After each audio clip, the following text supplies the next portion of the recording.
ի վիճակի չեն ներկայացնելու այն համապարփակ փաստաթուղթը, որով Հայաստանի Հանրապետության եւ ուրեմն քաղաքացիական եւ հասարակական սեկտորը եւ մեր պետական իշխանությունը, պետությունը տան այդ համարժեք պատասխանը։ Այսինքն Ալիևին զսպելու հակափաստարկը դեռ մենք չենք գտել։ Ալիևին զսպելու հակափաստարկը ես ասացի, որը պետք է լինի։ Դա պիտի լինի առաջերտին մեր բանակը, դա պիտի լինի մեր արտաքին քաղաքականությունը։ Եթե ադրբեջանական բանակը մի քանի անգամ ես ասել եմ ու շարունակում եմ, զգաց, որ հայ-ադրբեջանական սահմանին կանգնած է հայկական բանակը, քանակը կապ չունի այստեղ։ Խոսքս վերաբերում է մարտունակ բանակի մասին։ Խոսքս վերաբերում է ոչ բարոյալքված, ոչ հասկանում ես, սպոլդերը մեր երկրում դարձել է կարծեք վերջին 30 տարվա հոգեգեշ են ասում, էլ այդ վուրդալակը, հուսերեն այդ բառը որ ասում են, մեր համար մեր զինվորը ունեցել է բացասական կերպար։ Անկեղծորեն եմ ասեմ, տեսեք, դրան զուգահեռ գնում է Սպարապետ ֆիլմը եւ կարծես թե մարմնով մեծ հիացմունքի եւ մեծ արժանապատվության պահեր ես ունենում, բայց կարծես թե մյուս կողմից էլ երբ որ տեսնում ես ինչով են զբաղված եղել մեր բանակի վերնախավը, դու պարզապես ապշում ես, այո, այդ պարագայում Ալիևը ինչ ասեք կարող է հորջորջել, Ալիևը ցանկացած սպառնալիք կարող է ասել, Ալիևը փորձում է խաղաղության հասնել միայն սպառնալիքների լեզվով խոսելուց հետո եւ ընդ որում ոչ թե խոսելուց, այլ փորձել մեզ պարտադրել, փորձել որպեսզի մենք այդ խայծը կամ այդ ինչ են ասում, այդ հրապրանքի թուրչունը կուլ տալ։ Մեր գերիները այդ Բաքվում ընթացող դատավարությունը այդ ծրագրի ես ունեմ իմ ուրույն կարծիքը, ես պիտի նախ իմ խրախուսանքի խոսքը ասեմ տիկին, ոչ թե տիկին, մեր Բելայի բլոգերի Բելարուսից բանտարկված եւ ազատված լինելու արդիվ պիտի անպայման ասեմ եւ պիտի ասեմ մեր գործարարը տվյալ դեպքում Գագիկ Ծառուկյանը ազգանվեր գործ է կատարել, ինչքան էլ ես ունեմ իմ ուրույն կարծիքը մեր բոլոր օլիգարխների հանդեպ, ընդ որում ես պիտի ասեմ, ես ունեմ իմ կարծիքը բացասական առումով։ Ինչու դարձյալ մեր պատմությունից պիտի մի օրինակ բերեմ, մենք 1915 թվականի մեծ եղերնի նախօրյակին ունեցել ենք 4 գործարար, խոշոր գործարարներ, որոնցից երկուսը Կիլիկիայից, Ադանայից եւ ուրեմն Ադանայից եւ Հալեպից եւ գիտես Նալբանդյանի մոտ երբ որ գնացել են մեր մյուս մեբուսները պատգամավորները որպեսզի խնդրեն կառավարությունում հարցը բարձրացնելու կամ օգնելու նա հրաժարվել է արդյունքում նա լրիվ կորցրել է ունեցվածքը եթե մեր 10-15 գործարարներ ես նկատի ունեմ խոշոր մագնատները չէ թայկունները ամերիկյան այդ բանկա չէ տերմինկա չէ հատուկ թայկունները միավորվեն եւ ունենան որոշակի գումար եւ պետությունը կկանգնեցնի նրանց դեմ հակակոռուպցիոն քաղաքականությունը եւ այդ մոտ 5-6 միլիարդ դոլարին հասնող դրամով մենք կարող ենք ունենալ ավելի մարտունակ բանակ եւ նաեւ ավելի մեծ ներդրումներ կատարել մեր տնտեսության մեջ միևնույն է ասեփականությունները պատկանում են այդ գործարարներին ոչ ոք նրանց չի խլել դրանք հարյուրավոր տարիներ գնալու են որպես իրենց սեփականություն հիմա գալով գերիներին այդ չարաբաստիկ, ինչպես ասում են, այդ Պանդորայի արկղից անդրադառնանք, տեսեք։ Կատարվեց ուրեմն մի մեծ սխալ, կատարվեց մի մեծ խաբեություն, երբ որ 2023 թվականին սեպտեմբերին Արցախում տեղի ունեցավ իշխանափոխություն։ Դուք բոլորդ գիտեք, իմ կարծիքը ինչպես է եղել, կապված եմ եղել եւ Արայիկ Հարությունյանի հետ, եւ Ռուբեն Վարդանյանի հետ, այսօր ցավում եմ ոչ միայն այդ երկուսի համար, այլ բոլորի համար, բայց ինչպես դրանից մի քանի ամիս, մի տարի առաջ ես հանդիպել եմ Դավիթ Բաբայանին, ազգային ժողովի նախագահի աշխատասենյակում լինելով Արցախի ազգային ժողովի նախագահի գլխավոր խորհրդական եւ ասել եմ, որ ձեր ընտրած ճանապարհը սխալ է, ոչ միայն սխալ է, այլ կործանարար է, վտանգավոր է եւ կործանարար է։ Դուք ժողովրդին տանում եք սրի եք քաշում։ Այսօր կան դրա ներկաները, որոնք մի քանի մետր են կողմ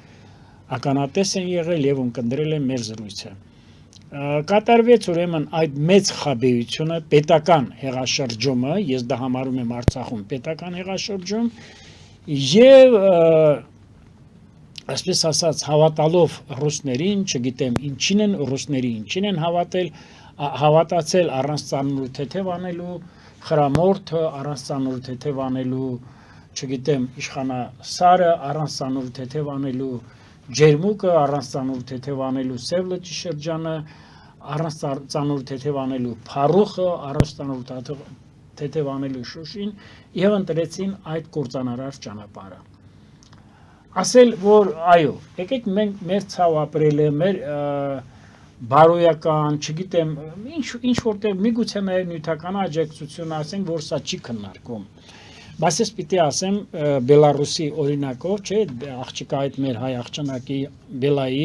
չնայած պիտի ասեմ, որ ծանոթ լինելով նրա գործունեությանը, պիտի ասեմ, որ ինքը իր համարձակության եւ իր հանդգնության հետ մեկտեղ կար բաներ, որոնք կարող էր անել կոնսպիրատիվ կերպով։ Ինչ որ միտեղ գիտեք, եթե այո, պարոն Ծառուկյանի մոտեցումը այս հարցում ես պիտի ասեմ շատ աննկուն եւ սկզբունքային էր եւ պիտի անպայման դրվատանքի խոսքեր ասվի։ Բայց գալով գերիներին ես տեսնում եմ 3 ճանապարհ։ Իմ անձնական ճանապարհը սա է։ Օգտագործել Միացյալ Նահանգների հեղինակությունը, եթե մնացել է Փաշինյան-Պուտին կամ չգիտեմ Պուտինը ստեղ ունի շրջանակներ, որին ես չեմ հավատում, դա պարզապես սրանք օգտագործող խաղաքարտեր են կամ ինչպես ասում են ռազմեն նայմանետա մանրադրամեն եւ ինչու՞ չի նաեւ ես կարծում եմ, որ այս պարագային պիտի օգտագործվի նաեւ Թուրքիայի նախագահի հետ հարաբերությունները կամ դա կլինի խնդրանքի տեսքով, դա կլինի իրականությունը բացատրելու տեսքով, որովհետև սա նաև կլինի մարդասիրական մեծ քայլ։ Ինքս տեղյակ եմ, որ եւ Դավիթ Մանուկյանը եւ Լևոն Մնացականյանը հայտարարել են, որ մասնակցել են ազգագրական պատերազմին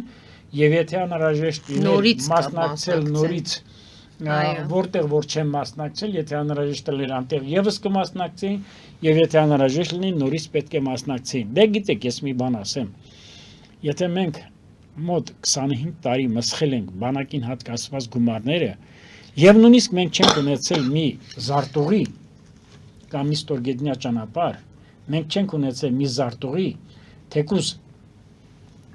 մեր ռազմաքաղաքական ղեկավարության, ես չեմ ասում 70 կիլոմետր, համենայն դեպս կարող էր այդ անվտանգության ճանապարհները, այդ ինչպես ասում են, Ասադի թունելը հիշում եք։ Lane way, այդ ոնց են ասում, կյանքի ճանապարհ, չէ՞։ Ասադի կյանքի ճանապարհը կարտեսա։ Եթե մենք չենք ունեցել այդպիսի մի բան, եկեք մենք չխոսանք, եւ եկեք Բայց դա կլիներ փախուստ, պարոն Սաֆարյան, այդ ճանապարհը ունենալը դա խնդիրը արդեն դրված էր ցեղասպանության, իհարկե ես ունեմ իմ կարծիքը, որ Արցախը 2023 Անդրանիկ Քոչարյանն ասում է չպետք է նրան գերին։ Արցախը 2023 թվականի սեպտեմբերին չպայքարեց։ Արցախը նաև չպայքարեց այնպես, ինչպես որ հարկը պետք է լիներ Հայաստանն էլ չաջակցեց 2020 թվականի 44-օրյա պատերազմին։ Ասել եմ, կրկնեմ, Հայաստանը չաջակցեց, որովհետև Արցախի խայտառակ պարտությունը հայ ժողովրդի ռազմաքաղաքական կամ պետական կառույցների սխալ կառավարման, սխալ մենեջմենտի արդյունք էր։ Դա այլ խնդիր է, եւ ես պիտի ասեմ, որ Արցախը հայ ժողովուրդը իր պետական կառույցներով Արցախի եւ Հայաստանի Հանրապետության սկուտեղի վրա Արցախը մեր այդ սրբագույն տարածքը, մեր այդ սրբագույն սրբավայրը, ինչպես ես ասացի, սկուտեղի վրա մատաղ արեց Ադրբեջանին։ Այդ նույնը նաև ես պիտի ասեմ այս երկու տեղական ընտրությունները, որը մեկնարկել են, չէ, տեղական ինքնակառավարման Գյումրիում եւ Փարաքարում, քանի որ մոտիկից տեղյակ եմ ինչ է կատարվում, տեսեք, այն մարդիկ, այդ թվում նաև նախագահները եւ այն մարդիկ, որոնք այսօր մոլոսկով տարված իշխանատենչության փորձ են արում կրկին վերարտադրվել, Եթե այդ մարդկանց տեղը խուցը չի, մեկուսարանները չի, այդ թվում մեր նախագահների։ Տեսեք, ինչ է նշանակում Ղարաբաղը տանք հանգիստ ապրել, Սերգո ջան։ Տվեցինք, հանգիստ ապրեցինք։ Լեոն Տեր-Պետրոսյանը եղել է մի ընդամենը գիտաշխատող։ Եթե դու ասում ես պիտի Ղարաբաղը տանք, դուք եկաք միացում, պայքար մինչև վերջ, հիմա բարի եղեք այդ հրաշալի առանձնյակը, այդ առանձնատունը, որտեղ բնակվել է Աղասի Խանջյանը, հանձնեք եւ գնացեք գիտաշխատող ժամանակ ձեզ հատկացված բնակարանում ապրեք։ Արցախի անվան տակ մեր նախագահները, ռազմաքաղաքական ղեկավարությունը դիզել են մի քանի տասնյակ միլիարդ դոլարներ։ Գալով թե ով է ներկա կառավարությանը բերել իշխանության, ես պիտի ասեմ, որ 2015 թվականից նույնիսկ ավելի շուտ 2002-3 թվականից սկսված մեր ժողովրդի համբերության բաժակը լցված էր, բայց քանի որ սկսած 1993 թվականից մինչև 2018 թվականը բանակը եւ կարած է լինի պաժիժ ջոկատները զբաղված են եղել մեր երկրում իշխանությունը պահպանվելու այսպես կոչված այդ կեղծ դոկտրինով այդ պաժիժ ֆունկցիա են ունեցել, դրա համար համբերության բաժակը լցվել է, այսպես թե այնպես, եթե 2016 թվականի ոչ բռնի հեղափոխությունը չավարտվեր Նիկոլ Փաշինյանի հաղթանակով, մեկ ուրիշի հաղթանակով էր լինելու։ Գիտեք, մի բան կա, որ մենք պիտի ճիշտ ասենք, այսօր մարդիկ գնում են, ավարտում են, մարդիկ գնում են Միացյալ Էմիրություններ, մարդիկ գնում են Քուվեյթ, մարդիկ գնում են Թուրքիայի արևմտյան ափը եւ տեսնում են այդ ֆրի զոնաները, չէ՞, ազատ առևտրի տնտեսական գոտիները ու գալիս բաներ են պատմում։ Այսինքն ժողովուրդը բերեց Նիկոլ Փաշինյանին։ Այո, եւ նաեւ մենք պիտի նաեւ ունենանք, անգամ եթե մենք չունենանք այլ ազատ գոտի, մենք նաեւ պիտի ունենանք, ինչպես ասում են, չեզոք գոտի դառնանք, ինչպես Շվեյցարիան, չէ՞, no man's land, որտեղ մենք կարող ենք հանգիստ ապրել, որտեղ մենք կարող ենք բանակի հետ կապված խնդիր չունենալ